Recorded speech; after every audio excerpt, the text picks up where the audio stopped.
Third റൗണ്ടിലേക്ക് നമ്മൾ നമ്മുടെ Sony ഇറക്കിയിരിക്കുകയാണ്. സോണിയോടുകൂടി compete ചെയ്യാനായിട്ട് അപ്പുറത്തെ വീട്ടിൽ നിന്ന് നമ്മുടെ ജിഷൻ ചേട്ടൻ എത്തിയിട്ടുണ്ട്. അപ്പൊ സോണി റെഡിയാണോ? റെഡി. അപ്പുറത്തൊരു ജിമ്മനാണ്. എന്തെങ്കിലും ആലോചനയാണോ ഇറങ്ങിത്തിരിക്കുന്നത്? ഈ ജിമ്മിലൊന്നും അല്ല കാര്യം, മസിലൊന്നും അല്ല കാര്യം, പ്രവൃത്തിയിലാണ്. Okay fine. അപ്പൊ പ്രാക്ടിക്കലി എങ്ങനെയാണ് പ്രവർത്തിക്കാൻ പോണെന്നുള്ളത് നമുക്ക് നോക്കാം. അപ്പൊ ഇതെല്ലാം കോലുമിട്ടായി ടൈറ്റായി നമ്മൾ സ്റ്റാർട്ട് ചെയ്യാൻ പോകുമ്പോ ഇവർക്കുള്ള കൗണ്ട് ഡൗൺ പ്ലീസ്. 3, 2, 1.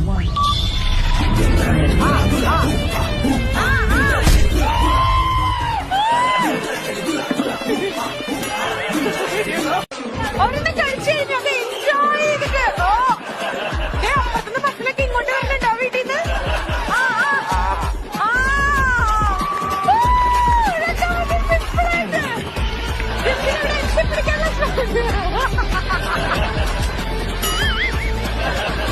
എടാ അപ്പുറത്തെ മുട്ടായല്ലേ ഇപ്പുറത്തെ മുട്ടായി കടിക്കേ.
ചത്തോന്നറിയാൻ വന്നാണല്ലേടാ, ചത്തില്ല.